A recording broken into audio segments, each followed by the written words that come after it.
All right, everybody, welcome to Theory Underground. I'm your host, David McCarricker, and today I'm doing an exegetical reading in the morning.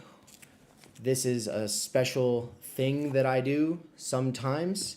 I'm trying to do it at a somewhat more reasonable pace than I was. I think that, as well as a lot of other things, all stacked up in the last couple of weeks and led to my total collapse for 15 seconds. But that's the longest they could keep me down. And now I'm back.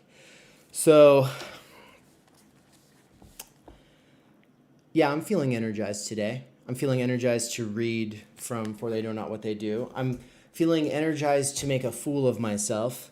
And by doing so, hopefully model what I take to be more important than influencership of opinions or influencership of correct takes or whatever. And that is trying to stay based in texts while I am still a student of philosophy and not a master. Insofar as you are not a master, you should have your basis in texts. And if you feel too insecure to read aloud and try to say what you're getting from it because you're too new to it, then you should be reading for yourself. And if you're too busy to be reading for yourself, then you should be, hopefully, tuning in to this, especially if you're taking the course.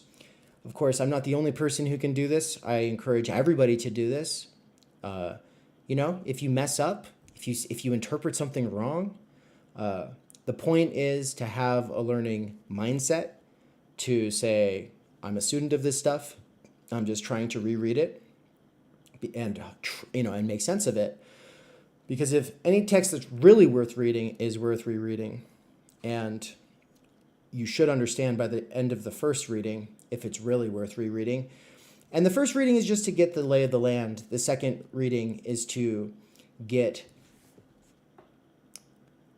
personal with it and actually try to put it into your own words sometimes. The third, and that would also be where you take a lot of notes, to be fair. The third reading is when you compare it and contrast it to everything you know. And of course, what we have today are discussion groups where people compare and contrast to everything they know without having done the first reading, much less the third. Obviously, time and energy is the biggest issue in that regard, but there's also just the feeling of, well, there's no way I'd ever be able to do that, right? I call that time-energy fragility, because that's what it is. When you tell a person, hey, you should read this, and they have a panic attack right in front of you, of course they are. They don't have the time and energy. So to say that there is such a thing as time-energy fragility in all of us because we don't have time and energy and all the things that matter in life require it is not to condemn or scorn anyone and their aversion to actually tarrying with a text, but it is to be a sort of reminder of the situation that we're all in today. And so with that all said, the only two things that I have to say before I start reading, on that last note, let me just add one last thing. If you are in the For They Know Not What They Do course, you are encouraged to, either today, tomorrow, a week from now, or in 2 years, whatever, at some point, open this book up again, turn on a camera, and read. And you don't even have to have the camera on. You could do it more like a podcast style. Do it on Twitch, do it on YouTube, do it on a podcast, do it on whatever. Rumble, I don't care. And post it to this special discussion thread for exegetical readings on the forum. And if you want to create your own special thread for your own exegetical readings, and then you can do that as well, and you're encouraged to. But I am advocating for this because I think it's a lost art. I'm not a master of this art, but I think it's worth doing. So with that all said, the other two things that I just brought up. Tonight is the PMC course. All right. Those lectures have been public, whereas all the other lectures for all the other courses have been private. I wanted to see what difference it made, and the difference is astounding. It turns out people engage more when it's private, when they purchase access and it was private. That's just the way it is. And so, nonetheless, we have received some positive feedback. And today, I actually got a comment from someone I wanted to highlight here. This was on the PMC Theory of Class and Barbara Ehrenreich versus James Burnham lectures with Elton, LK, and Dave. So Voucho Marx says, as a Trotskyist-leaning worldview Marxist from a PMC-ish social background, I've been binging your series recently, and it's incredibly eye-opening. Thank you, Dave. Yes, there are at least 2 Trotskyists in the world who are hooked on this course. So I sent a screenshot of that to Swole today, and I said, you are not alone. I really do appreciate that because, just putting them out here, it's like, this got, 165 views, right? Eventually I'll reformat the course and not everything's going to be public. I'll probably release like clips and trailers and stuff. But for now, the whole thing is there on the channel. If you just go to the front page of my channel, you'll see the playlist right here, PMC Consciousness and Ideology. It's this whole thing. Click on it. You'll be able to see all the videos in it so far. Some of these are lectures. Some of these are exegetical readings. I've tried to make it so that every exegetical reading excerpt that is a part of this course is in this playlist. Now, you could just binge the whole thing at work. It's there. Managers beware. Don't let your workers listen not to this. All right. The other thing I'll save for later, I want to jump into this text.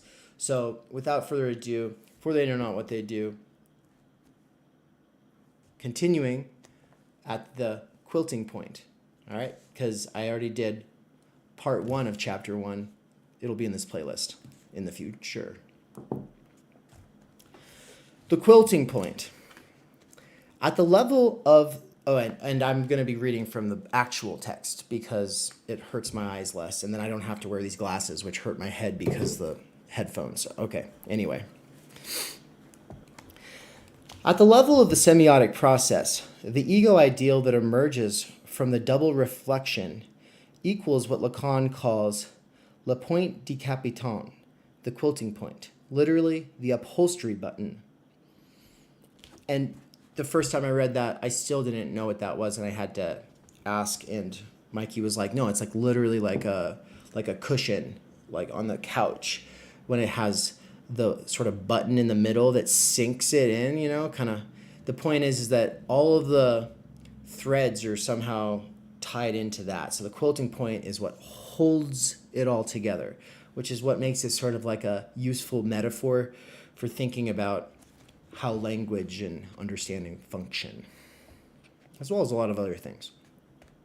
Lacan introduces this concept in chapter 21 of his seminar, Les Psychoses, with regard to the first act of Jean Racine's play, Othello. To Abner's lamentations about the sad fate which awaits the partisans of God under the reign of Athalia. Am I saying all this shit right? I hope so. Athalia. I don't know this play at all. Jehoiada replies with the famous lines. Okay, and here's the quote. The one who puts a stop to the fury of the waves knows also of the evil men how to stop the plots, subservient with respect to his holy will. I fear God, dear Abner, and have no other fear. This, gonna butcher some Latin here. Je crains Dieu sur Abner et ne point d'autre crainte. Or actually, that might be French. I don't. Brings about an instant conversion of Abner. From an impatient, fervent, and precisely for this reason unreliable zealot, it creates a firm, faithful, adherent, sure of himself and of divine power.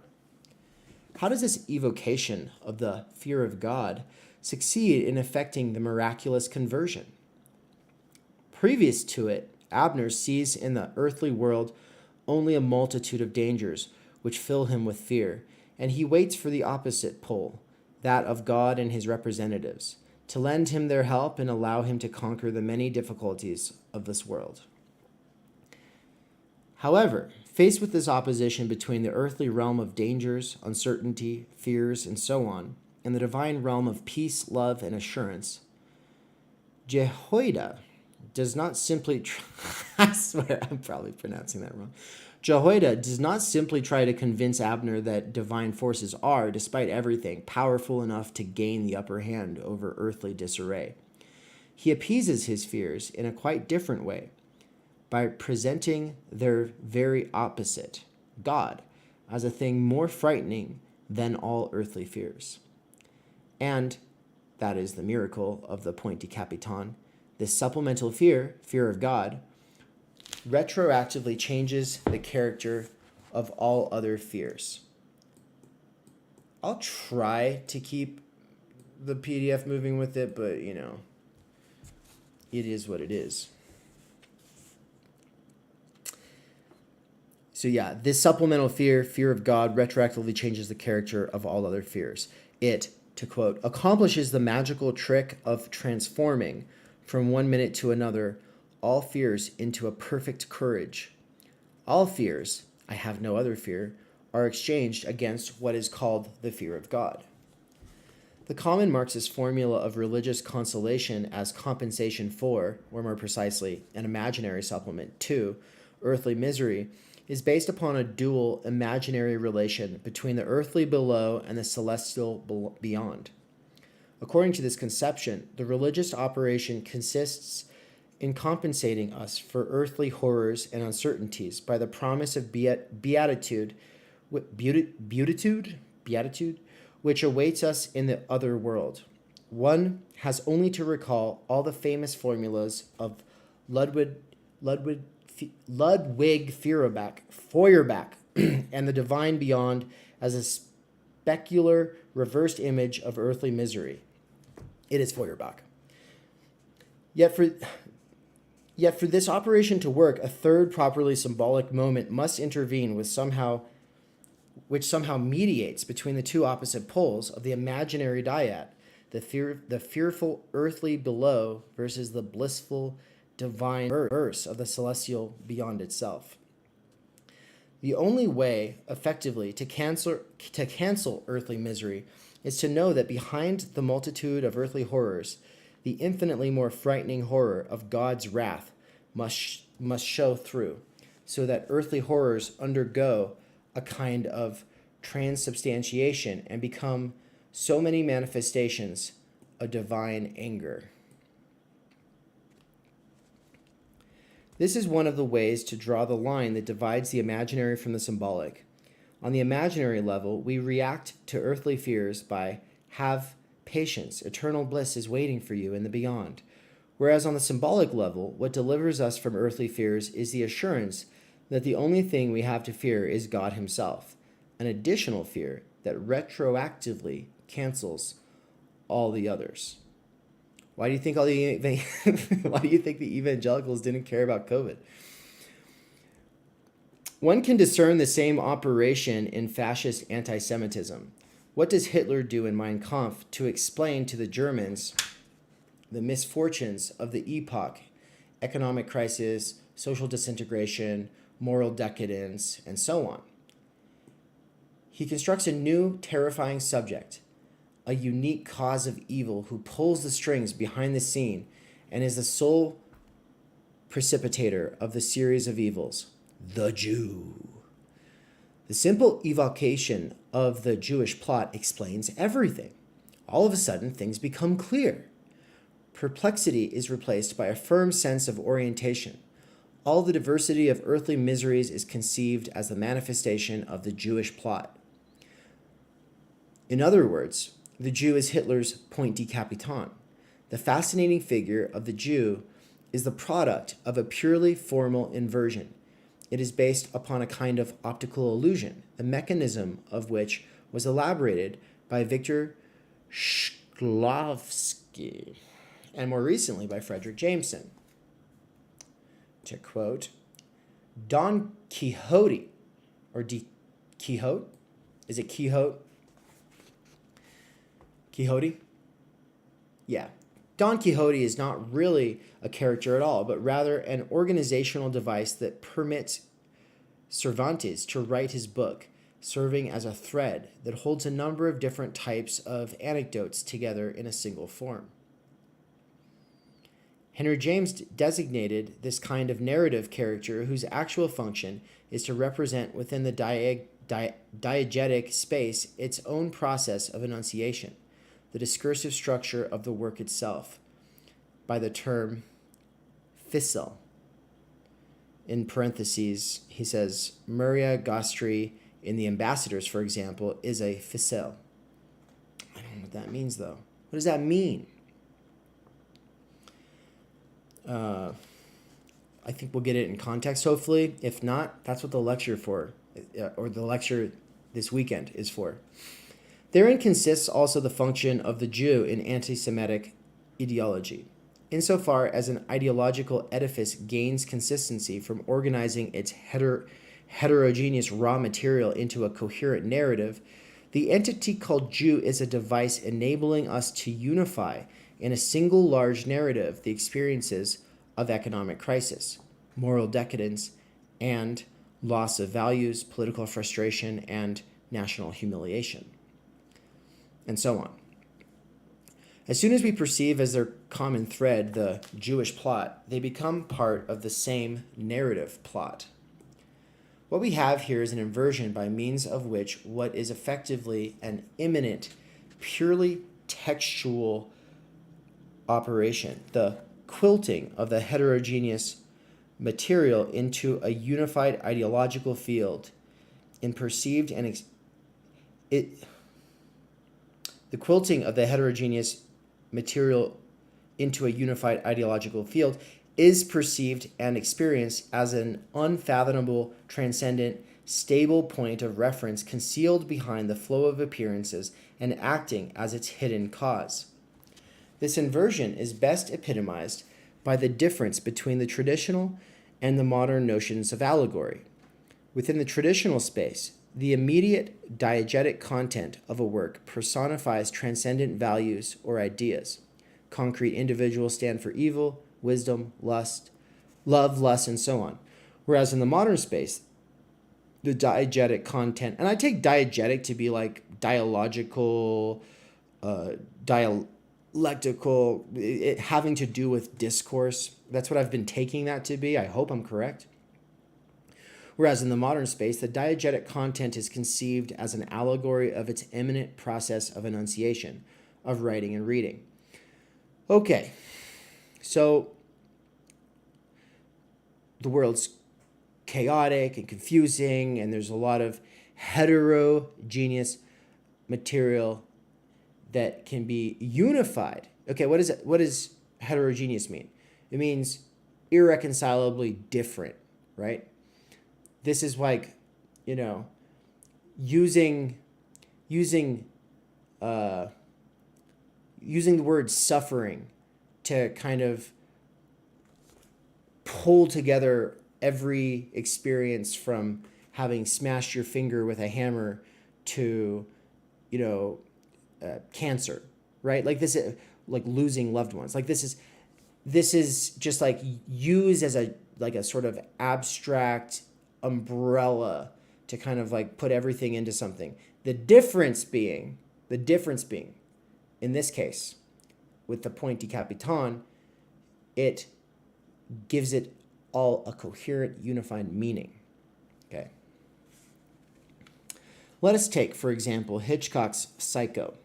The two opposed allegorical readings of this film are those of Jean Duché, who reads it as a traditional allegory, the patrolman as Angel trying to save Marion from destruction and so forth, and William Rothman, who reads the diegetic content of Psycho as an allegory of the very relationship between Hitchcock and the viewer of his film.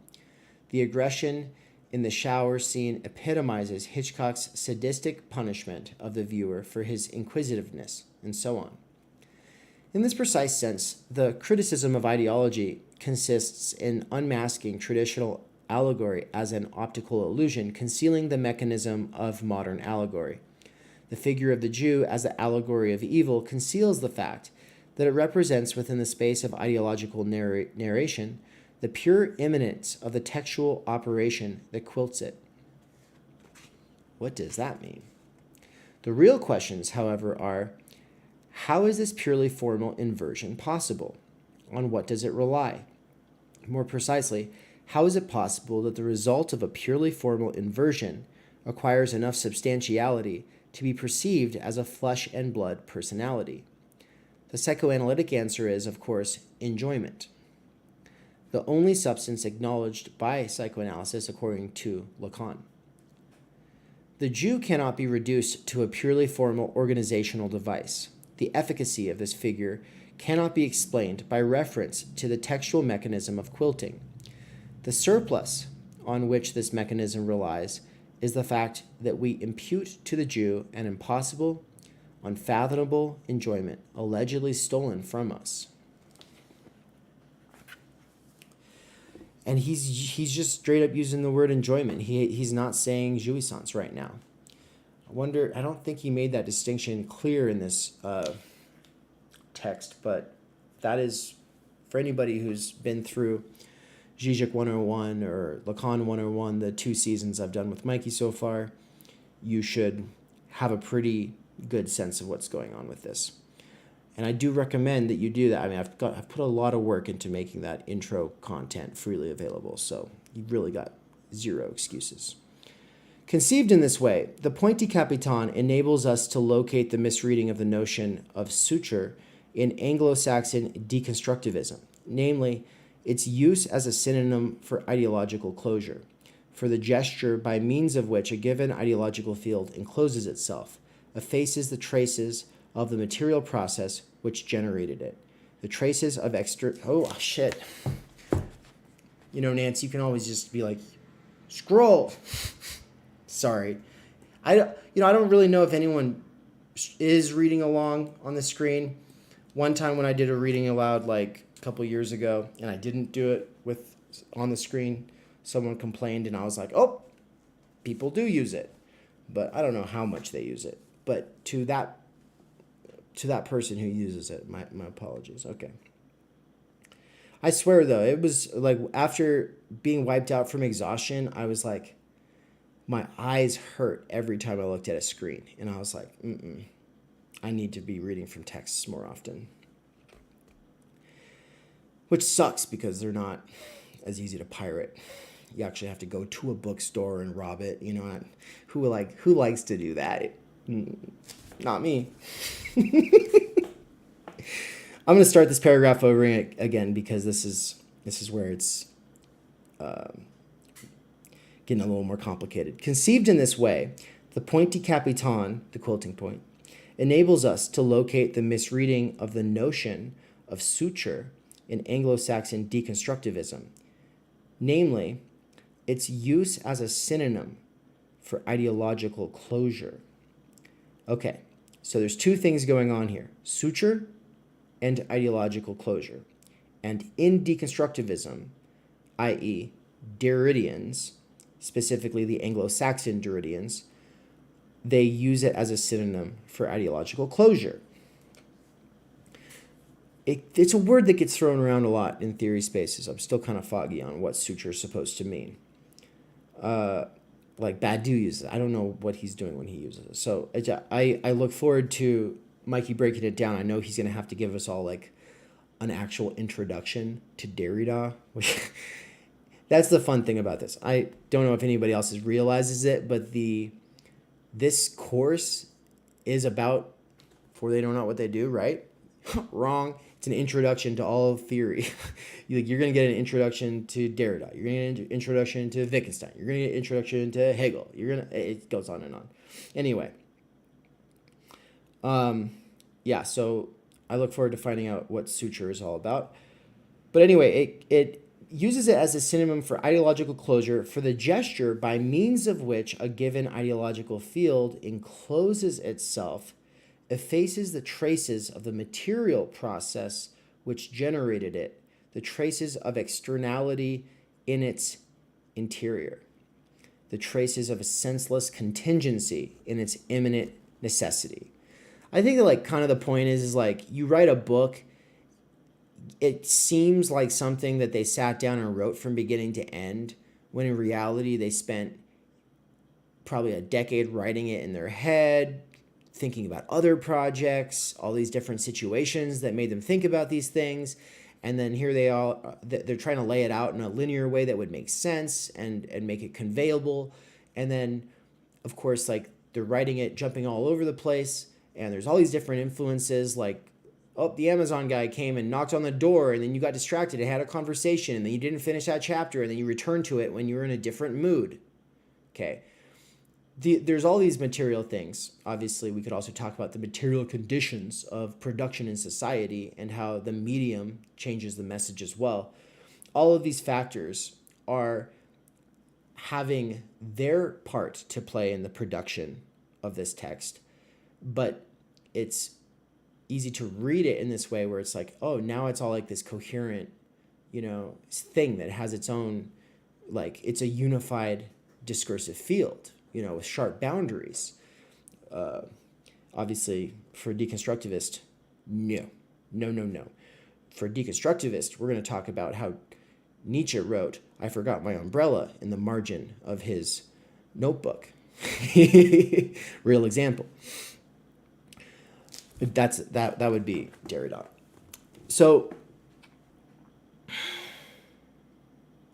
let us recall how the king, this exemplar of point de capitan, this individual who quilts the social edifice, was conceptualized by Hegel.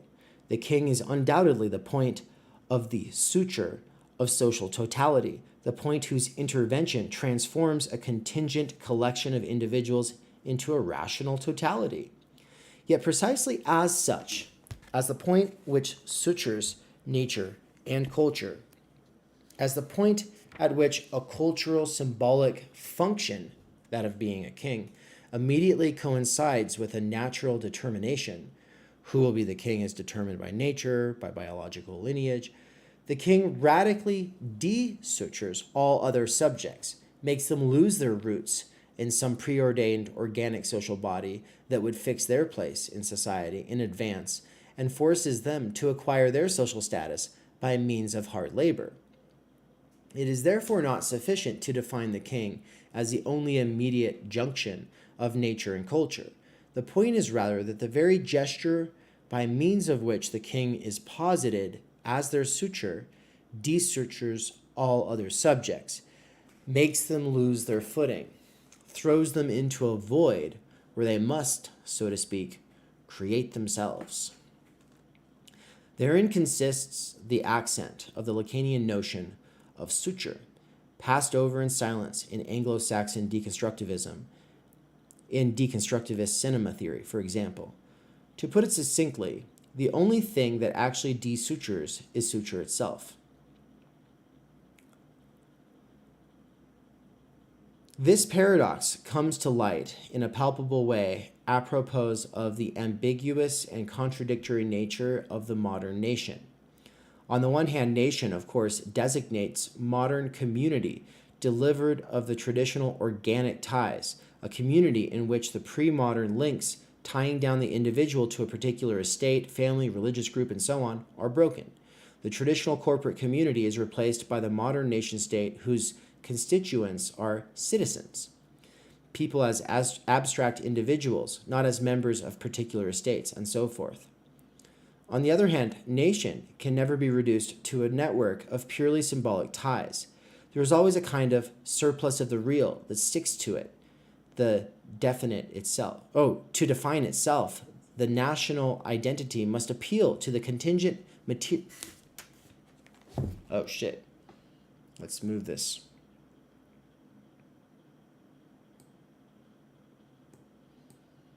Okay.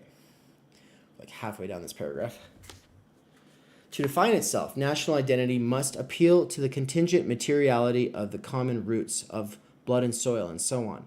In short, nation designates at one and the same time the instance by means of reference to which traditional organic links are dissolved and the remainder of the pre-modern in modernity.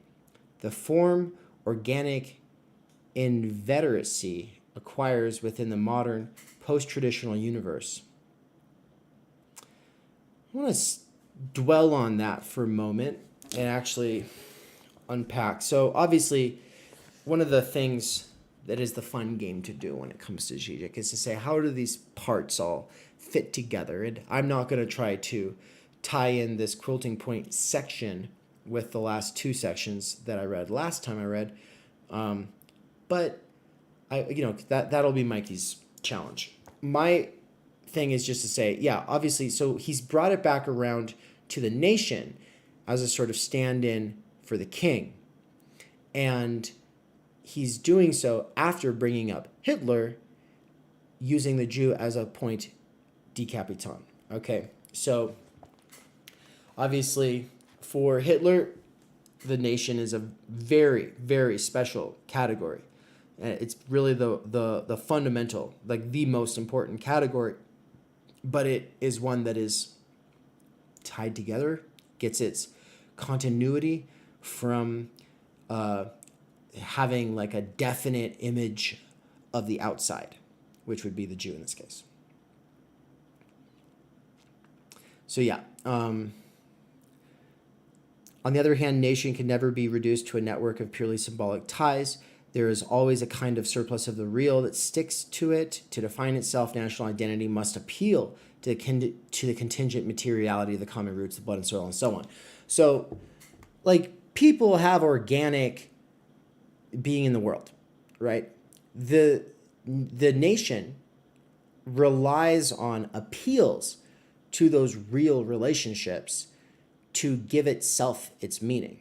But in so doing, it actually robs those relationships of their sort of primordial status. In short, nation designates at one and the same time the instance by means of reference to which traditional organic links are dissolved and the remainder of the pre-modern in modernity. The form organic inveteracy acquires within the modern pre-traditional universe the form organic substance acquires within the universe of the substanceless Cartesian subjectivity. I'm going to pull up quick word search here on this word inveteracy. And you'll all notice I haven't been defining all the terms as we go. I'm not assuming that you actually know all of these words. I am assuming that you're okay with not always knowing what's going on because you plan on doing a rereading. And so some of these words will come to you over time. But this is one that I did read in passing the first time. It didn't make sense at the time. I kind of got it in context. I came back to it months later. Guess what? I didn't learn the meaning since then. Now I'm going to look it up. Inveteracy, countable and uncountable. Okay, so it just it's having to do with countability, right? Is it countable? The state of being inveterate, long continuance, firmness, or deep-rooted persistence. Oh, okay, that sounds a lot more like what we're getting at. The first makes it sound like it's just a word used in math. The bolded part here makes it definitely sound a lot more like, what? Oh, you, Nance, are you saying something? You can say something if you want to. The state of being inveterate, long continuous, firmness or deep-rooted persistence. Okay, I love that word. That's a useful word. Good to know. All right. If I wasn't trying to learn Spanish right now, I would make it my passcode to my phone so I could actually learn it. But let's get to it. So organic inveteracy acquires within the modern post-traditional universe. The form of it acquires. So yeah, the nation is the form of it within the modern post-traditional universe. The form organic substance acquires within the universe of the substanceless Cartesian subjectivity, right? Because Descartes was a mathematician, and his radical skepticism project that was so important for even securing science a foothold is one that seems very remote from most human concerns or experiences, right? It's just like this substanceless mind thing that has stripped away like everything it cannot be absolutely sure of, right? And then it builds back a foundation, on that foundation, but, what a foundation to build on. The crucial point, what's presupposed by that foundation? Find out with me this summer when I teach Being in Time. The crucial point is again to conceive both aspects in their interconnection. It is precisely the new suture affected by the nation which renders possible the desuturing, the disengagement from traditional organic ties. Nation is a pre-modern leftover which functions as an inner condition of modernity itself, as an inherent impetus of its progress. New section. We got through one. We're doing really good so far. If you've been along for this much of it, then that means that you just got a whole section from this text. Even though these sections go together in some mysterious way that you'll find out this weekend, the injection of a single section from this text into your day, into your life, disrupts the normal, repetitive, mundane, frustrating, anxious, inside scripts, narratives, propaganda, lies we tell ourselves, right? And of course, it's just some more stuff that we're throwing in there, but at least we're throwing in some quality stuff. I mean, I know Chris Catrone, as much as I respect him, he might think that this is bottom barrel, but I think this is actually, and Mike is making the point pretty clear, top of the shelf. Top of the shelf. This section is called A Signifier Represents the Subject for Another Signifier. If anybody's like, who's Chris Catrone? Why do you say that? Well, it was just the thing for the channel last year. Don't worry about it. I'll eventually re-roll out those videos and everything will be re-released eventually. A signifier represents the subject for another signifier. I think this might be the section that Mikey said he could spend 4 hours unpacking and we would never get to the rest of the text. And so I'm not going to do that much. That really just means that if you're going to reread sections of this book, this might be the one that you hear me talk about now, that you listen to the lecture on Saturday, or in the future when it's just on demand on the website, and then come back and re-listen to this section, right? The cost of learning is repetition. An attentive reader of Lacan will have noted how, apropos of the fear of God as quilting point, he produces the formula of general equivalent. The fear of God springs up as the general equivalent of all fears.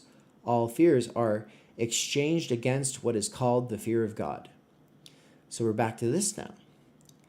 Do we not consequently encounter here the very logic which is at work in the dialectic of the commodity form, when Marx infers the appearance of money, the general equivalent of all commodities?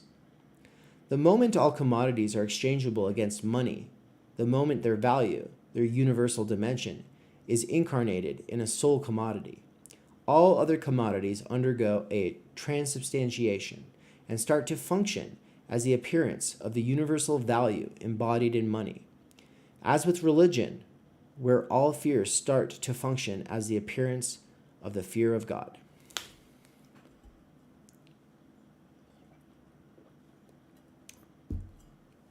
I don't know if he's actually going to say this, but that's funny because it's like the fear of God for some versions of Christian would be the opposite of the love of money, right?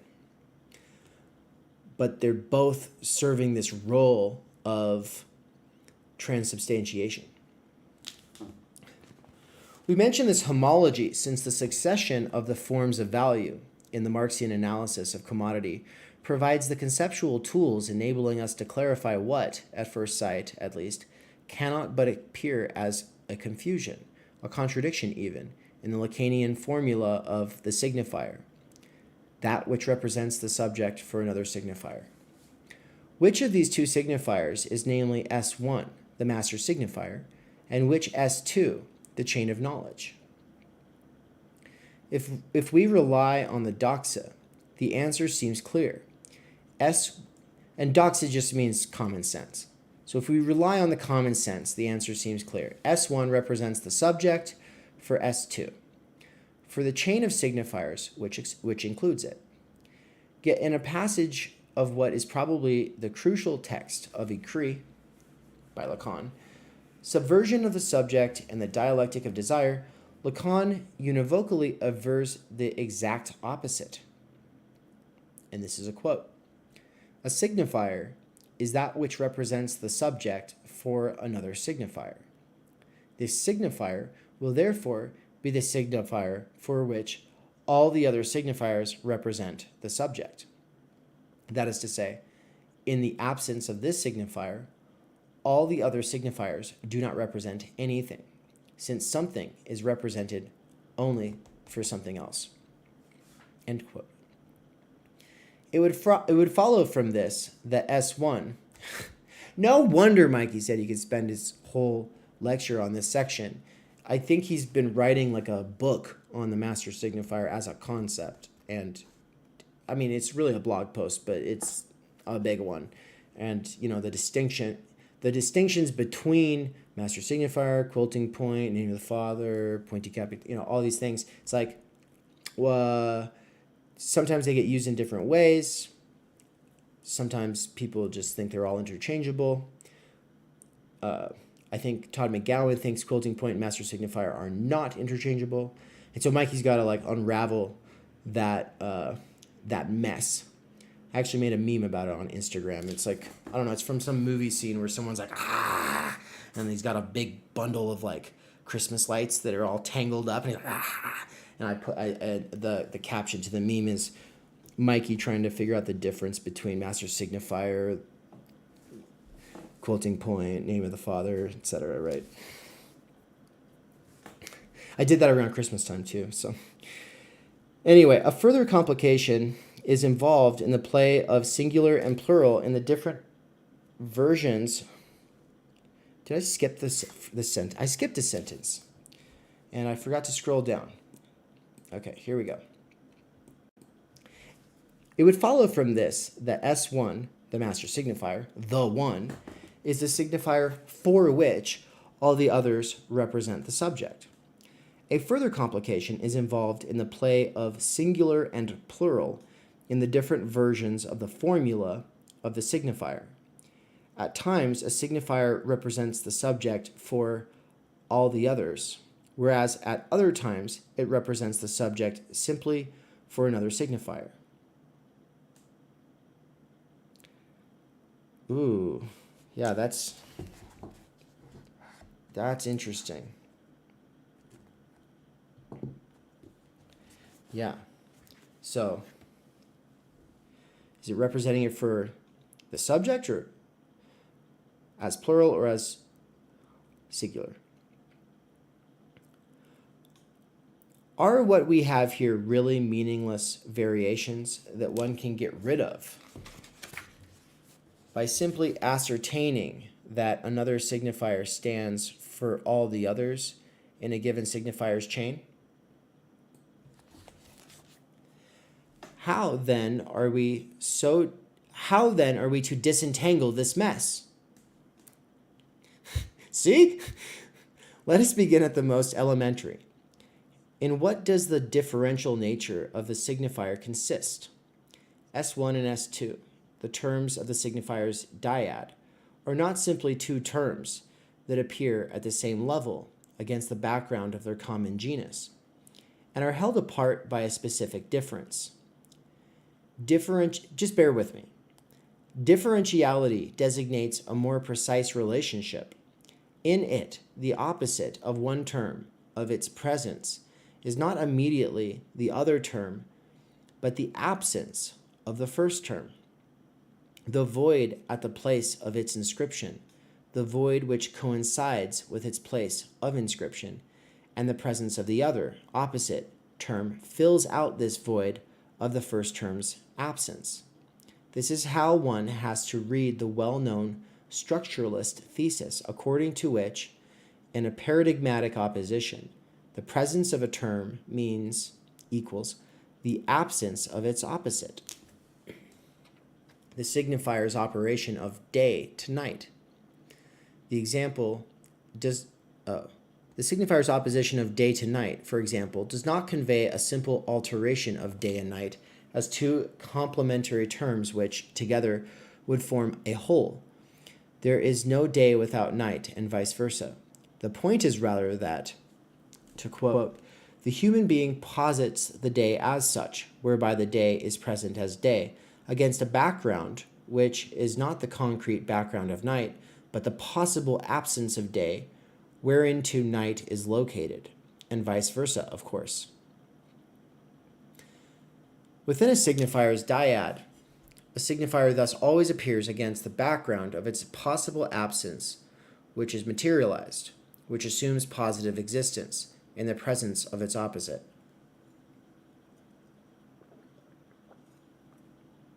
The Lacanian matheme for this absence is, of course, the money symbol, the barred crossed out signifier. You know, at least with time energy, I came up with like an original symbol. Fucking Lacan's like, you know the money symbol? It's mine now. I should have just taken the Nike swoosh.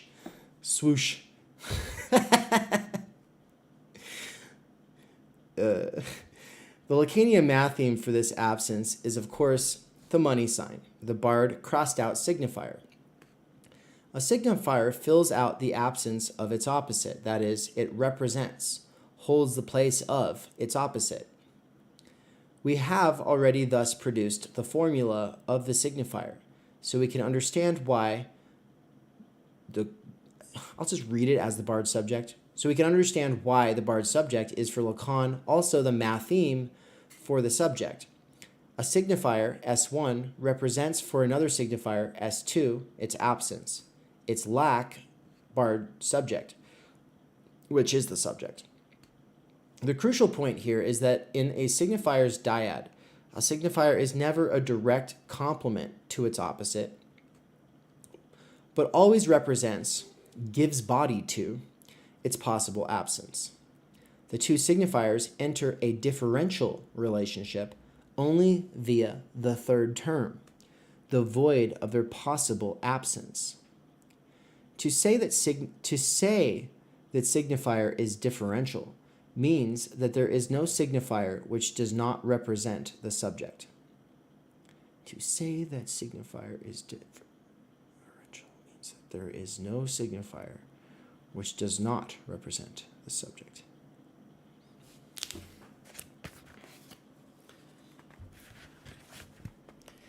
Okay, I'm not exactly sure what the full import of that sentence is, and my goal is to get through this section and feel bewildered about parts enough to then feel relieved when the lecture comes about.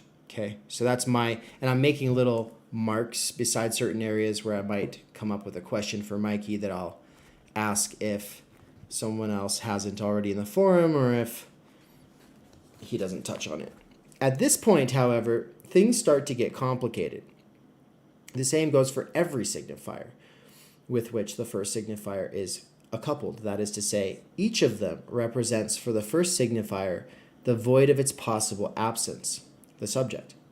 In other words, at the beginning, there is no master signifier, since any signifier can assume the role of the master signifier if its eventual function becomes to represent a subject for another signifier. One can ascribe to every signifier a never-ending series of equivalencies, of signifiers which represent for it the void of its place of inscription. We find ourselves in a kind of dispersed, non-totalized network of links. Every signifier enters into a series of particular relationships with other signifiers. The only possible way out of this impasse is that we simply reverse the series of equivalences and ascribe to one signifier the function of representing the subject, the place of inscription, for all the others, which thereby become all, that is, are totalized. In this way, the proper master signifier is produced. I'll just throw out a couple of examples. Master signifiers on the left. Obviously, the left can be a master signifier, but revolution itself might be the real master signifier there. So when one person says left, their real master signifier is just revolution, which is to say like radical rupture and change for its own sake. Whereas on the other side, it might mean something like egalitarian fraternity, companionship, like working together, like we're all, but there's this thing that ties together all of the other signifiers. Okay, well, what are the other signifiers? Well, just think of like political words like freedom. The definition of freedom is going to change depending on one's master signifier. So when people are speaking past each other because they're not using agreed upon definitions, part of the reason is usually that they're coming at it from they have different masters, right? They have different master signifiers quilting their discourse. And if they've never really done the work of thinking about language and meaning and ideology and trying to get critical distance from master signifiers, or trying to critically suspend master signifiers and then run through again and run those up against others and everything, and really trying to get at whatever's being talked about outside of these being quilted by these master signifiers. If you've not even attempted that, then it's not going to be transparently obvious how this works, right? And obviously, just reading this, it's so abstract. It's like, what, right?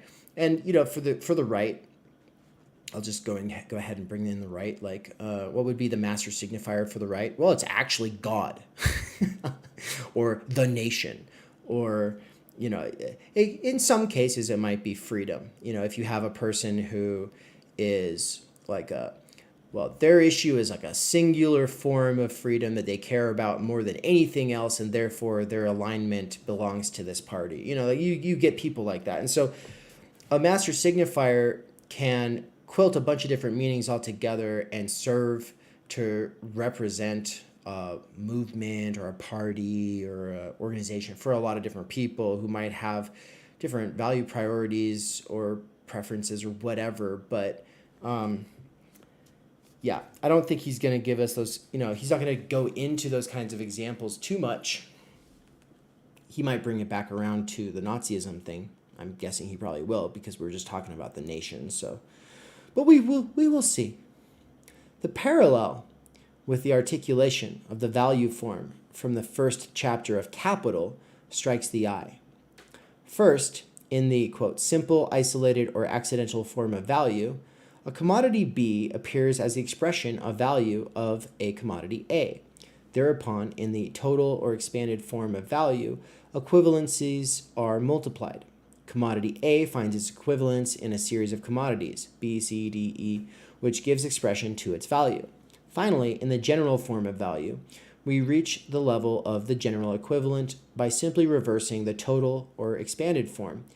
It is now commodity A itself, which gives expression to the value of all other commodities, B, C, D, E. In both cases, the starting point consists in a radical contradiction, use value and exchange value, of a commodity. A signifier and the void place of its inscription, as in subject/barred subject, because of which the first aspect of the contradiction, use value, signifier, must from the very beginning be posited as a dyad. A commodity can express its exchange value only in the use value of another commodity. For a signifier, its place of inscription, its possible absence, barred subject, can be represented only in the presence of another signifier.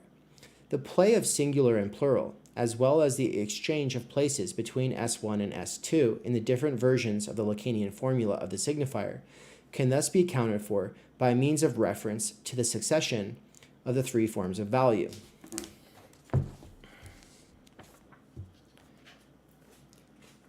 And look, some people wrestle with trying to understand this for 10 years. Some people wrestle with trying to understand this for 20 years. It doesn't matter how long it takes it to click for you. Once it clicks, you're part of the club. And that club is one you can get into a lot faster in this class because Mikey spent a lot of time not knowing what the fuck's going on here, and now he's able to spell it out with a bunch of examples, and I'm really excited about it. I've gotten a lot of direct messages from people all like really stoked about this lecture. They're like, we can't wait for this lecture. My God. I think people are like running outside and doing jumping jacks because they're so excited about this class.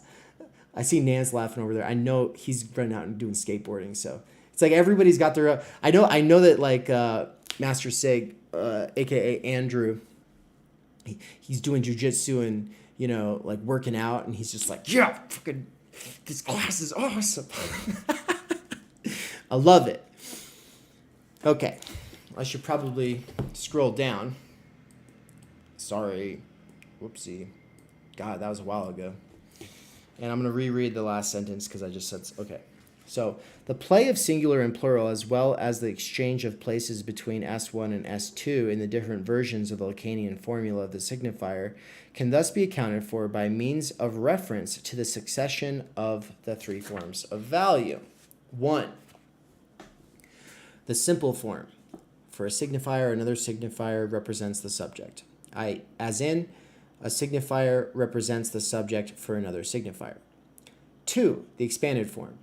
For a signifier, any of the other signifiers can represent the subject. 3. The general form. One signifier represents a subject for all the other signifiers. The turning point is, of course, the passage from 2 to 3, from expanded to general form.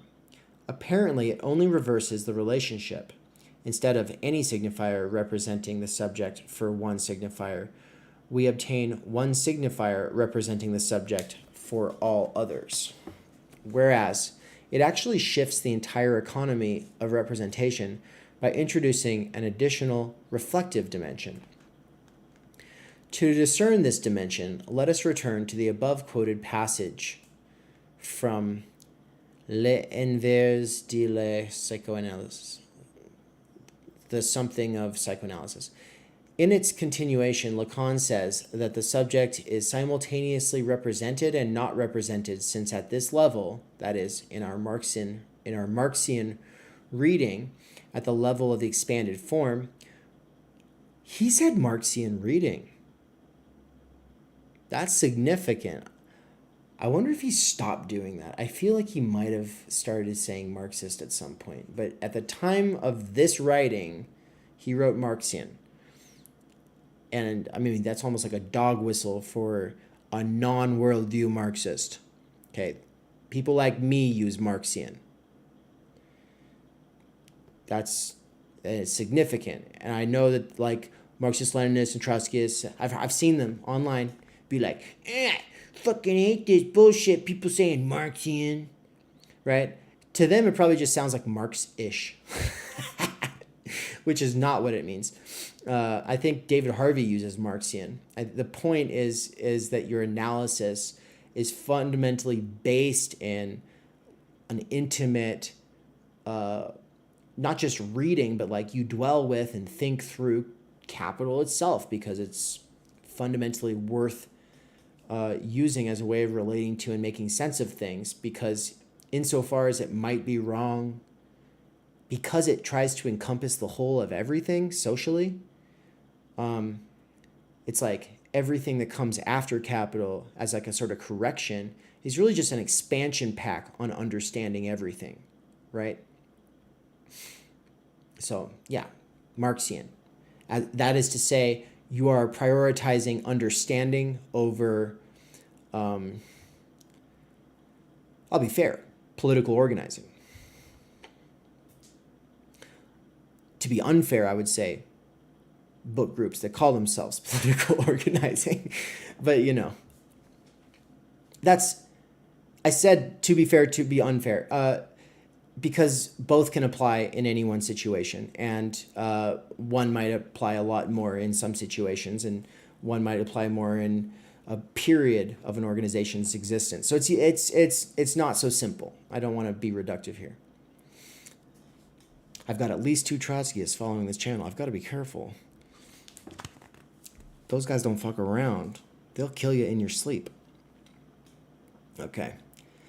In its continuation, Lacan says that the subject is simultaneously represented and not represented, since at this level, that is, in our Marxian reading, at the level of the expanded form, where there is as yet no master signifier stricto sensu, something remains concealed in the relationship to this same signifier.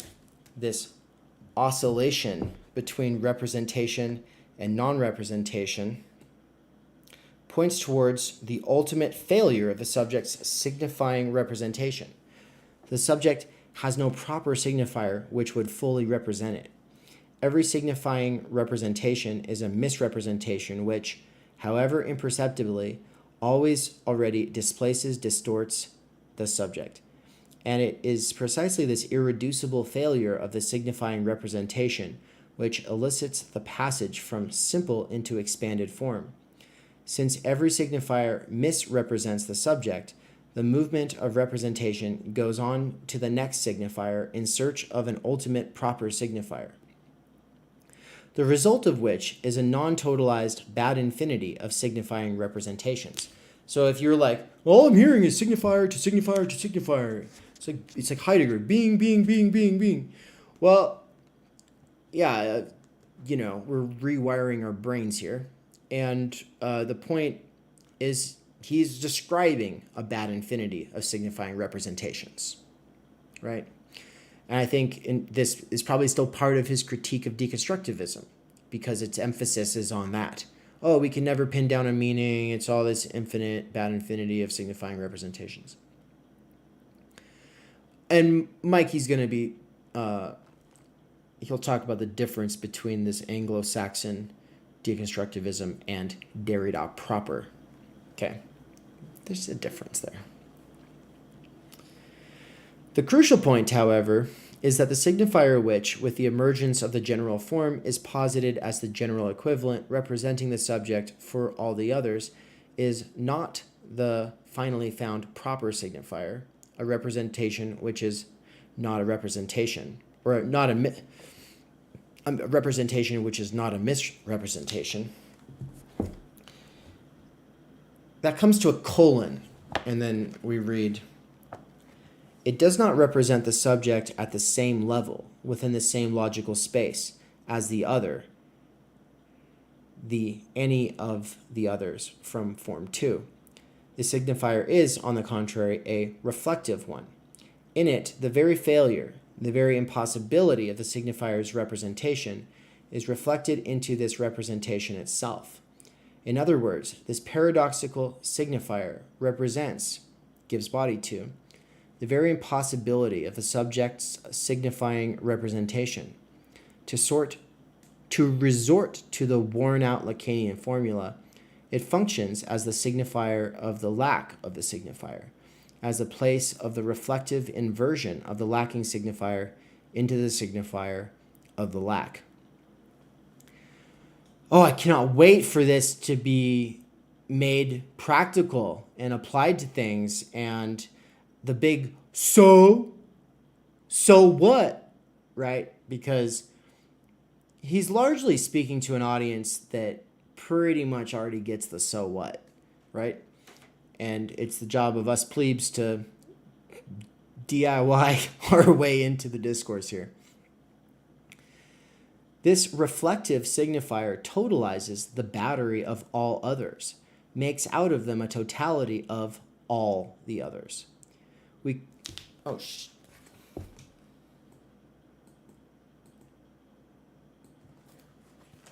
Yeah. Now, a battery of all the others. That just means like an aggregate or a set of all the others. And to say that it totalizes it, I mean, this kind of brings it back to that whole idea of taking a bunch of heterogeneous, chaotic, or fundamentally different things, and then kind of putting them all in like into one like unified simplification. It's totalization. If you really want to think about totalization, we'll get to that in the winter of this year when I'm teaching Emmanuel Levinas's Totality and Infinity, because the lineup for my lecture schedule for the major essential texts that I want to focus on at the founding of this is going to be Being and Time, Totality and Infinity, Das Kapital, right? And the latter of which will be in the spring. If all goes well, if I don't keep passing out, if I don't die. This reflective signifier totalizes the battery of all others, makes out of them a totality of all the others. We could say that all signifiers represent the subject for the signifier, which in advance represents for them their own ultimate failure and is precisely as such, as a representation of the failure of representation, closer to the subject than all the others, since the Lacanian subject of the signifier is not a positive, substantial entity persisting outside of the series of its representations. It coincides with its own impossibility. It is nothing but the void opened up by the failure of its representation. The logic of this vicious circle is actually that of the old theological formula: you would not be looking for me if you had not already found me. All signifiers are in search of the subject for a signifier which has already found it for them. Like, I just have like one dumb question. Like, when we say subject for the signifier, for a signifier, are we talking about the subject of a sentence in a sort of grammatical sense, or are we talking about the subject, i.e., a human, right? And I think it's both, because I think the rules here basically apply in both cases, insofar as we are languaged beings, insofar as we're talking about a self that has to make sense of its self, its relation to other things, and represent those other things to itself in contrast to other things. It's all in reference to the subject, right? So all of these are in reference back onto the subject. I think that's what's going on, but that would also apply, obviously, to language. Which is to say, all of the signifiers of a sentence are they all basically serve that the subject of the sentence. I think that I'm right. God, I cannot wait to really get this nailed down. The logic of this reflective signifier, designated by Lacan also as phallic signifier, comes out in its purest in the paradox of Bodhisattva. I always fuck this one up. Bodhisattva. In Mahayana Buddhism. It's been a while. I'm a little rusty. I studied Buddhism in my undergrad, and but here we are. Can't even say Mahayana anymore. Much less Bodhisattva. When I went to Thailand to study Buddhism, and the professor named Samwan, he would say like Bodhisattva, and it's like, okay, that's more like doable.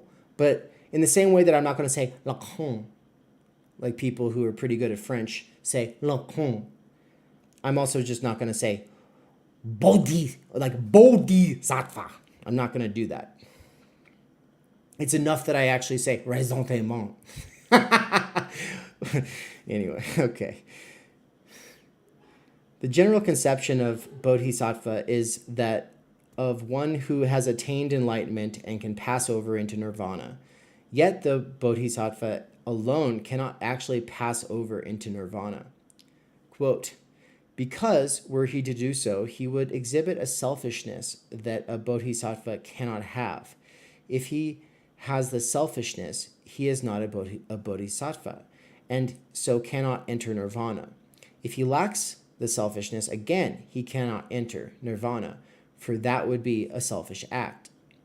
So, no one can reach nirvana. We cannot because we are not bodhisattvas, and the bodhisattva cannot because he is a bodhisattva. End quote. In Lacanian theory, mysticism is usually located on the feminine side of his formula of sexuation. The mystical experience as a boundless and therefore not all non-phallic enjoyment. The paradox of bodhisattva provides the contours of a masculine, phallic, mystical, subjective position. The difference may be grasped clearly by confronting bodhisattva with the Taoist sage. I forgot to scroll down. In Taoism, the choice is ultimately a simple one. We either persist in the world of illusions or follow the way, which is the Tao. Leave behind us the world of false oppositions, whereas the basic experience of bodhisattva concerns precisely the impossibility of such an immediate withdrawal of an individual from the world of illusions. If an individual accomplishes it, he thereby ascertains his difference from other human beings and thus falls prey to his selfishness in the very gesture of leaving it behind. The only escape from this deadlock is for the bodhisattva to postpone his own bliss until all mankind has reached the same point as he. This way, the Taoist sage's indifference passes over into ethical heroism. The bodhisattva performs the act of supreme sacrifice by postponing his own entry into nirvana for the sake of the salvation of mankind.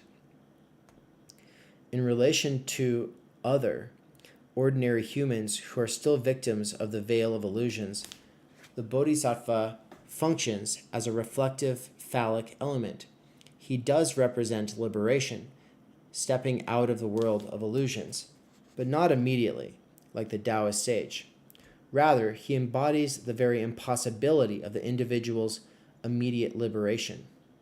In opposition to other ordinary human beings, liberation, the passage into nirvana, is already present in him, but as a pure possibility which must forever remain postponed.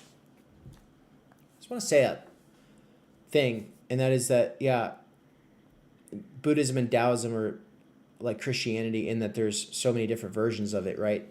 But there are some basic things that you can say about them.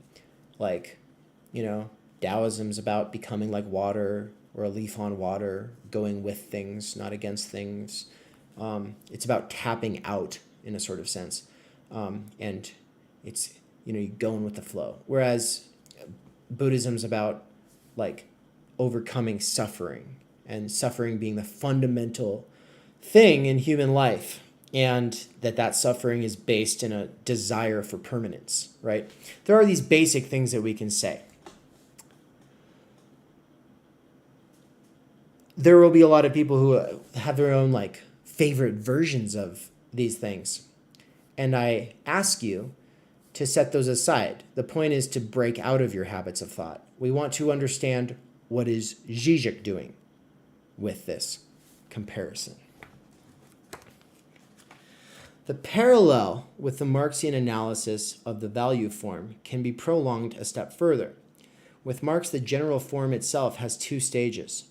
First, the commodity which serves as a general equivalent is the one which is most often exchanged, which has the greatest use value, furs, corn, and so on.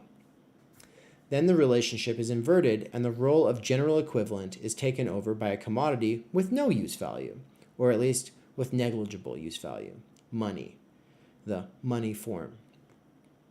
Following the same logic, the general form of the signifying equivalence a signifier represents the subject for all of the other signifiers, could be supplemented by its inversion, precisely that found in the above quoted passage from Subversion of the Subject.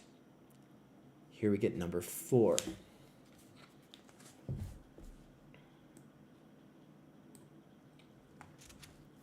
The money form. So 4, the money form. A one signifier for which all the other signifiers represent the subject. I'll give a quick recap of the other 3. 1, the simple form. From a signifier, another signifier represents the subject, as in a signifier represents a subject for another signifier. 2, the expanded form. For a signifier, any of the other signifiers can represent the subject. 3, the general form. A one signifier represents the subject for all the other signifiers. And 4, the money form. A one signifier for which all the other signifiers represent the subject. My brain just melts. It just, and I just sit here and I go, I'm going to eventually just be able to rattle this off and say it in my own way and apply it to things. That's exciting. But right now I'm just like, I don't know what to do with this. The money form, a one signifier. And anybody, any asshole watching this who's like, Dave doesn't know, I'd like you to read it out loud while you're trying to figure it out. Come on. Where's your channel? Let's see what you got. Pick up a book you don't know yet. Let's go. The money form, a one signifier for which all the other signifiers represents the subject.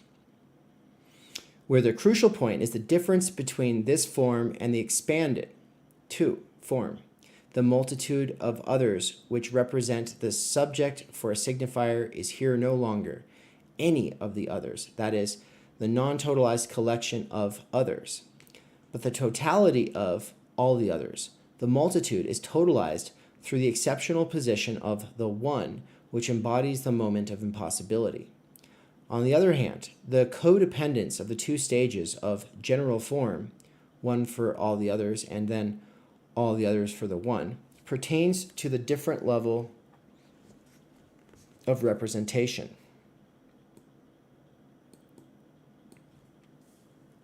All represent for the one the subject, whereas the one represents for all the very impossibility of representation. We can see how the one of a pure signifier again emerges from a movement of double reflection, a simple inversion of the expanded form into the general form, the reflection into itself of the reflection of the value of A into B, accomplishes the miracle of transforming the amorphous network of particular links into a consistent field totalized by the one's exceptional position. In other words, the one quilts the field of the multitude.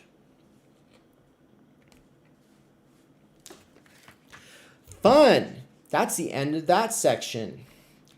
Cool.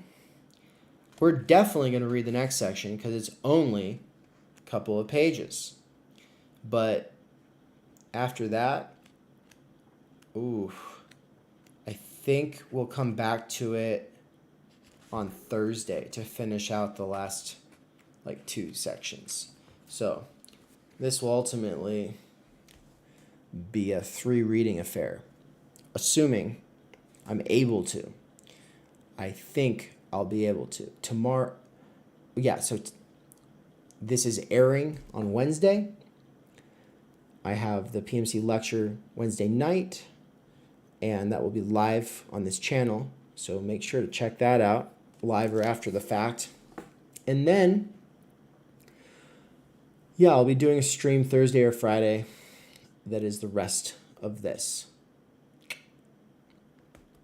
And I might be re-streaming some pre-recorded thing again. I don't know. I like having the flexibility between doing it live and doing it private and then replaying.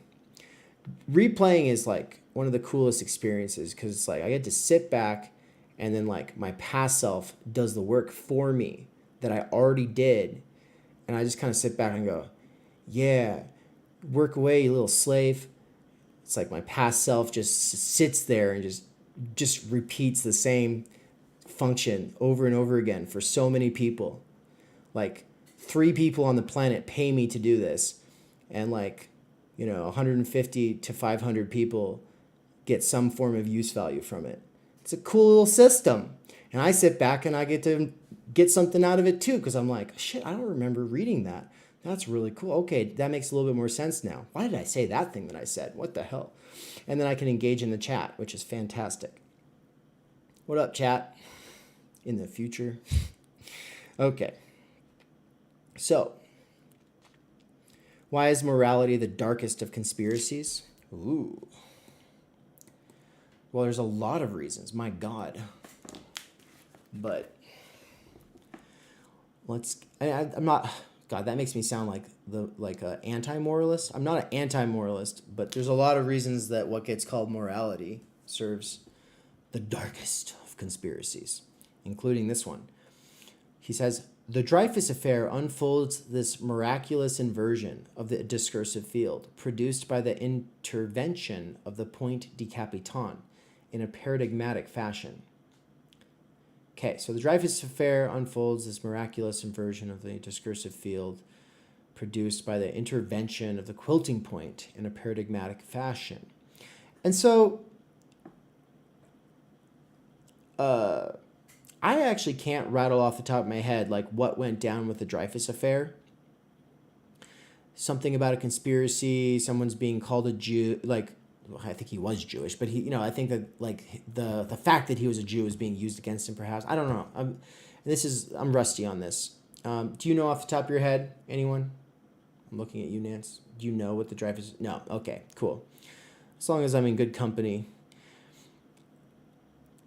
Its role in the Dreyfus Affair's role in French and European political history already resembles that of a point de capitan. It restructured the entire field and released, directly or indirectly, a series of displacements which even today determine the political scene. The separation of church and state in bourgeois democracies, socialist collaboration in bourgeois governments, and the split of social democracy into socialists and communists that ensued from it, up to the birth of Zionism and the elevation of anti-Semitism to the key moment of right-wing populism. So, typical, standard, ignorant American doesn't even know the Dreyfus Affair when it's this fundamental thing, right? It's fuck, I could read a whole book about it. I could probably read 10 books about it. But for the time being, we're just going to roll.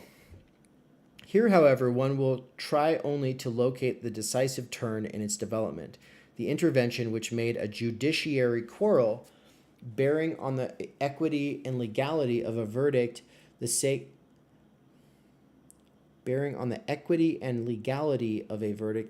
of a political battle which shook the very foundations of national life. This turning point is not to be sought, as one usually presumes, in the famous J'accuse that appeared in Aurora on 13th of January 1898, where Émile Zola took up once again all the arguments from Dreyfus's defense and denounced the corruption of official circles. Okay. Zola's intervention remained in the realm of bourgeois liberalism, that of the defense of the liberties and rights of the citizen, and so on. The real upset took place in the second half of that year. On the 30th of August, Lieutenant Colonel Henry, new chief of the Second Bureau, the French intelligence service, it's like the FBI or something, was arrested. He was suspected of having forged one of the secret documents on the basis of which Dreyfus had been condemned for high treason. Okay, so that's right. So Dreyfus had been condemned for high treason. Now the head of the chief of the French FBI, basically, gets arrested because he might have forged a document to basically frame Dreyfus. The next day, Henry committed suicide with a razor in his cell. Okay. So, could be an Epstein affair. This news provoked a shock in public opinion. If Henry had confessed his... Like, how did he get a razor blade in his cell, right? It's always like these people who are like the most powerful. They always have a way out, don't they? This news provoked a shock in public opinion. If Henry had confessed his guilt, and what other meaning could one give to his suicide, the accusation against Dreyfus must, in its entirety, lack solidity. Everyone expected a retrial and the acquittal of Dreyfus. Then, quote, then in the midst of the confusion and consternation, a newspaper article appeared which altered the situation. Its author was Maras, a 30-year-old writer hitherto known only in limited circles. The article was entitled The First Blood. It looked at things in a way no one had thought or dared to look. End quote. Hey, there you go, the power of the pen. What do you know? A 30-year-old was able to make a difference. Let's find out what kind of difference this Maras person did. What did Charles Maras do? He did not present any supplementary evidence. He did not refute any fact. He simply made a global reinterpretation by means of which the whole affair appeared in a different light. Out of Lieutenant Colonel Henry, he made a heroic victim who had preferred patriotic duty to abstract justice. That is to say, having seen how the Jewish syndicate of treason had exploited a little judiciary error in order to undermine the foundation of French life and to break the backbone of the army, Henry did not hesitate to commit a small patriotic crime to stop this race towards the precipice. The true stake of the affair was no longer the fairness of a sentence, but the degeneration of the vital French power orchestrated by the Jewish financiers who hid behind corrupt liberalism, freedom of the press, which they controlled, autonomy of justice, and so on. As a result, its true victim was not Dreyfus, but Henry himself, the solitary patriot who risked everything for the salvation of France and on whom his superiors, at the decisive moment, turned their backs, the first blood spilled by the Jewish plot. That intervention by Maras changed everything.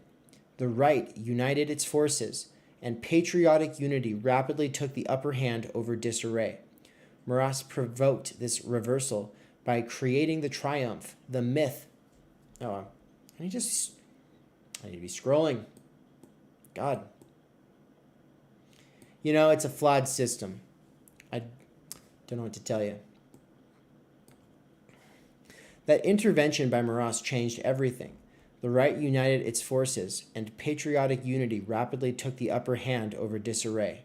Maras provoked this reversal by creating the triumph, the myth of the first victim, from the very elements which, before his intervention, roused disorientation and amazement, the falsification of documents, the inequity of the sentence, and so on, and which he was far from contesting. It is not surprising that right up to his death he considered this article his finest achievement.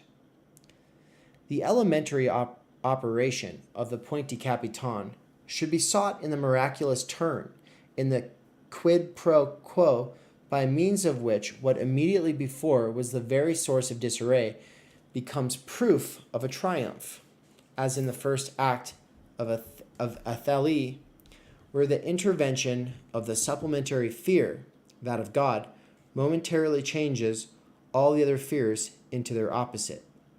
Here one is dealing with the act of creation, stricto sensu, the act which turns chaos into a new harmony and suddenly makes comprehensible that what was up to then a meaningless and even terrifying disturbance. It is impossible not to recall Christianity, less the act of God which made an ordered world out of chaos, than the decisive turning from which the definitive form of the Christian religion, the form which has shown its worth in the tradition which is ours, resulted. The Pauline break, of course. So he's saying that a similar complete reversal of the symbolic coordinates functions in the Christian scriptures or tradition at the point of Paul's seeing the light and all that. Saul becoming Paul. The biggest enemy of Christianity, who was going around killing Christians, his name was Saul, and he was like a zealot, and he was like, let's kill them all. Let's make an example of these goddamn heretics. And then he had this experience on the road to Damascus. The scales fell out of his eyes. He said, oh my God, Jesus is the actual Son of God, and he really did die on the cross and for our sins and all of this stuff. Oh my God, the prophecies he really was the fulfillment of all of the prophecies. And then he like went and found the Christians, and they were like, oh my God, what are you doing here? And you're going to kill us. And he was like, no. Listen to my testimony. And then they're all like, oh my God, you should write the rest of our book for us. Funny how that worked. If you ever really hate something, you should just become it. Write the rest of the book for it, you know? That's the lesson of Paul. That's my cynical reading. No apologies. I just think that one's crazy. But, you know, I like how Žižek is so respectful, saying, he says, it is impossible not to recall Christianity, less the act of God which made an ordered world out of chaos, than the decisive turning from which the definitive form of the Christian religion, the form which has shown its worth in the tradition which is ours, resulted. The Pauline break, of course. So he's saying, he's like, yeah, it's the tradition which is ours, right? That is the atheist Christian thing to say right there. St. Paul centered the whole Christian edifice precisely on the point which up to then appeared to the disciples of Christ as a horrifying trauma, impossible, non-symbolizable, non-integratable in their field of meaning. Christ's shameful death on the cross between two robbers. St. Paul made of this final defeat of Christ's earthly mission, which was, of course, the deliverance of the Jews from Roman domination, the very act of salvation by means of his death. Christ has redeemed humankind. One can cast another light on the logic of this magical inversion of defeat into triumph by a small detour through the detective story. What is its principal charm concerning the relationship between law and its transgression, the criminal adventure? We have on the one side the reign of law, tranquility, certainty, but also the triteness, the boredom of everyday life, and on the other side, crime, as, to quote Brecht, the only possible adventure in the bourgeois world. Crime, the only possible adventure in the bourgeois world. Dude's never been to Disneyland. Fuck. No, I'm just kidding. Brecht never played video games. Come on. Brecht never went to a protest. The only possible adventure in the bourgeois world. Yes. Anyway, okay. So detective stories, however, operate a radical turnaround of this relation between law and its transgression. This is a long quote. Here we go. While it is the constant tendency of the old Adam to rebel against so universal and automatic a thing as civilization, to preach departure and rebellion, the romance of police activity keeps, in some sense, before the mind the fact that civilization itself is the most sensational of departures and the most romantic of rebellions. When the detective in a police romance stands alone and somewhat facetiously fearless amid the knives and fists of a thief's kitchen, it does certainly serve to make us remember that it is the agent of social justice who is the original and poetic figure, while the burglars and footpads are merely placid old cosmic conservatives, happy in the immemorial respectability of apes and wolves. The romance of the police force is thus the whole romance of man. It is based on the fact that morality is the most dark and daring of conspiracies. The fundamental operation, and that's the end of the quote. The fundamental operation of the detective story then consists in presenting the detective himself, the one who works for the defense of the law in the name of the law, in order to restore the reign of the law, as the greatest adventurer and lawbreaker, as a person in comparison to which it is the criminals themselves who appear like indolent petty bourgeois, careful conservators. There are, of course, a great number of transgressions of the law, crimes, adventures, which break the monotony of everyday loyal and tranquil life. Yet the only true transgression, the only true adventure, the one which changes all other adventures into bourgeois pettiness, is the adventure of civilization, of the defense of the law itself. Again, as if all other crimes are exchanged against the crime that pertains to the law itself, which accomplishes the magical trick of turning all other crimes into perfect triteness. Yeah, what crime is? Are you trying to tell me that there's something less adventurous than the military, or of a war that founds a state? And it is in the same with Lacan.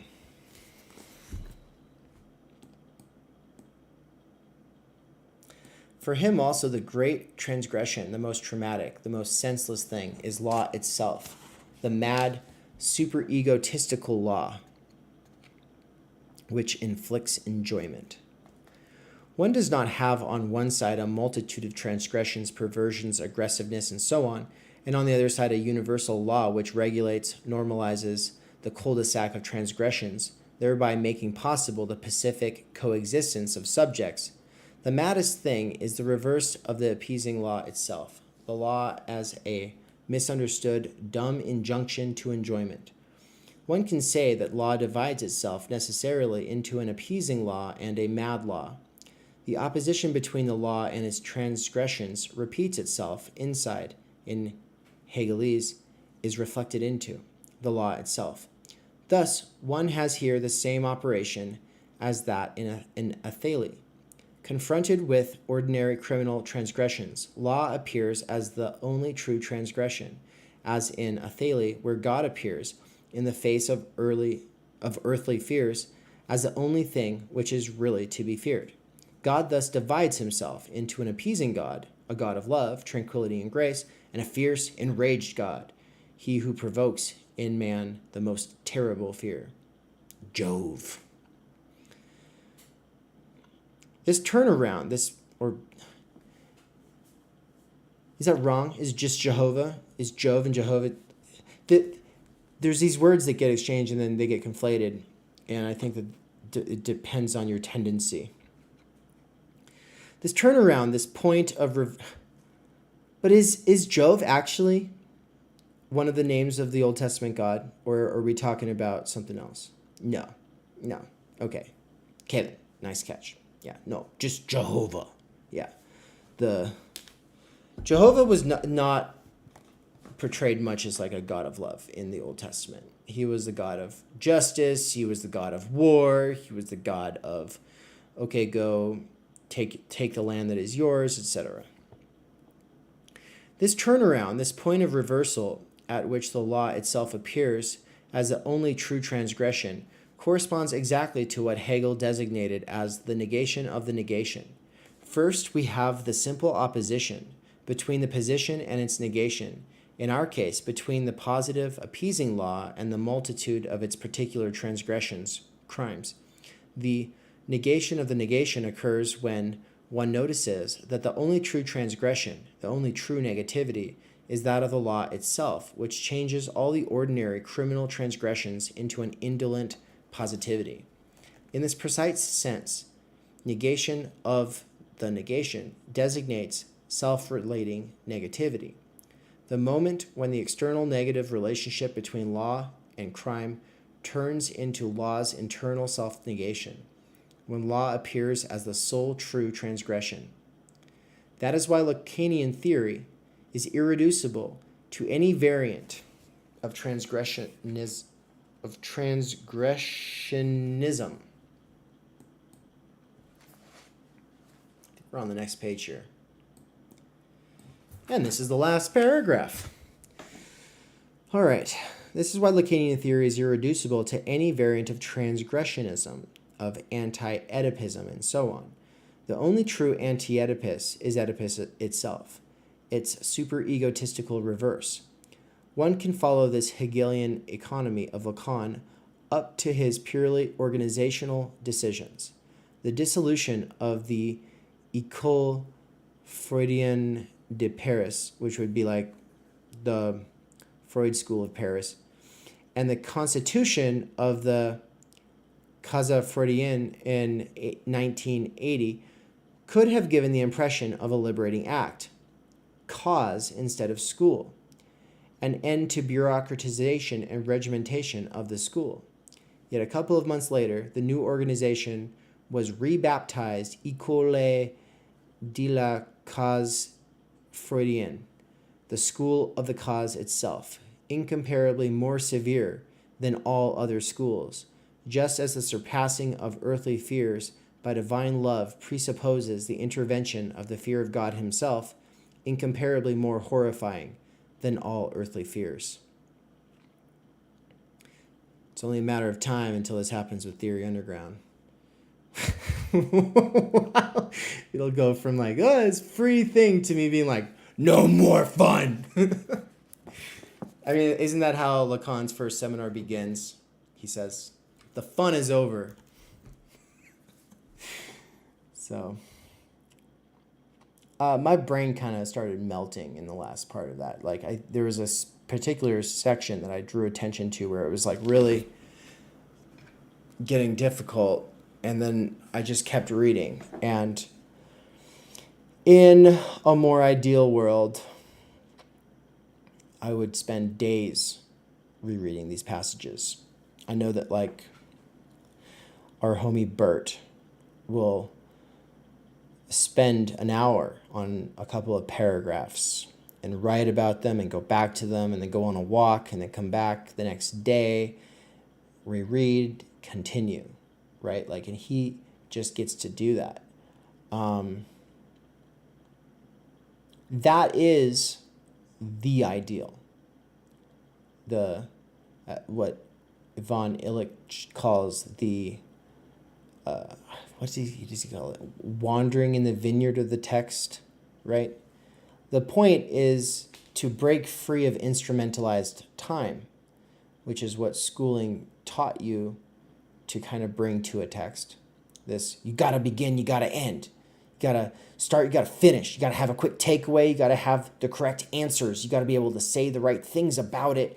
And then you move on to the next thing and the next thing and the next thing. And you have this compounding series of infinite, like, oh my God, I've got so many things to read. Oh, now it's crushing me. I'll never get to them all.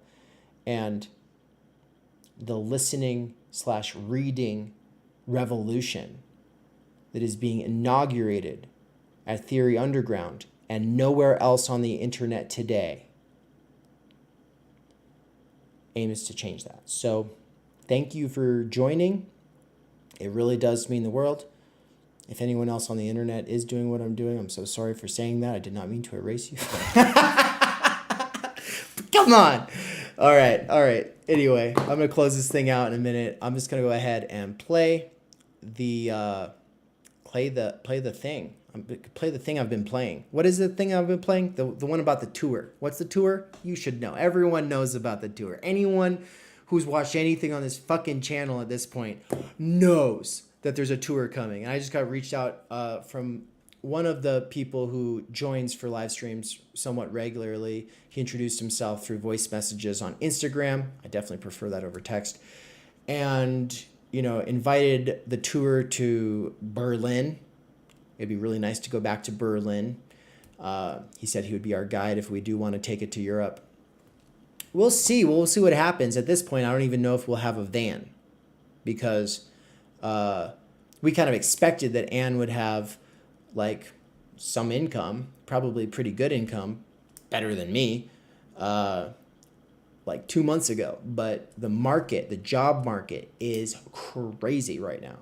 There are so many things listed and none of them respond to you. It's an absolute scam. Like, I wish that there was like punishments on corporations for offering a job and then just leaving you in the dark. It's like, fucking reject me already, right? Don't leave me in the dark like this. So anyway, my savings and like $500 I've made through Theory Underground at this point is what we're coasting on. And when we get back to the States, we're going to be running close to empty, and then we have a wedding. And then after the wedding is the actual tour. And so we'll be freshly married. We'll be the young newlyweds. And I couldn't be more excited. It's going to be great. But we might be hitchhiking on this tour. Like, it's genuinely up in the air right now. We are living on a prayer, and we ain't even halfway there. So whether we take this thing to Europe, I know we can't hitchhike there. So we'll see. We'll see what we can make of this. If I could get, like, I don't know, a couple more patrons, probably that would help. So make sure to check out theory-underground.com/support. Right now, thank you so much to Carl, Marilyn, and Nance, my 3 patrons. And Bert, the 4th. I'm sorry. It's like he's like the disappearing mediator, right? In a Žižekian sense. He's the one who's been there all along. So thank you to the 4 of them. And yeah, I can't wait to come to a city near you. Gonna switch the screen here where we have the guitar. Let's do it. Bring it in. Let's go. All right, everyone. Seriously, it's an honor. Thank you so much for watching. It really says a lot about you. You're a special kind of stuff. But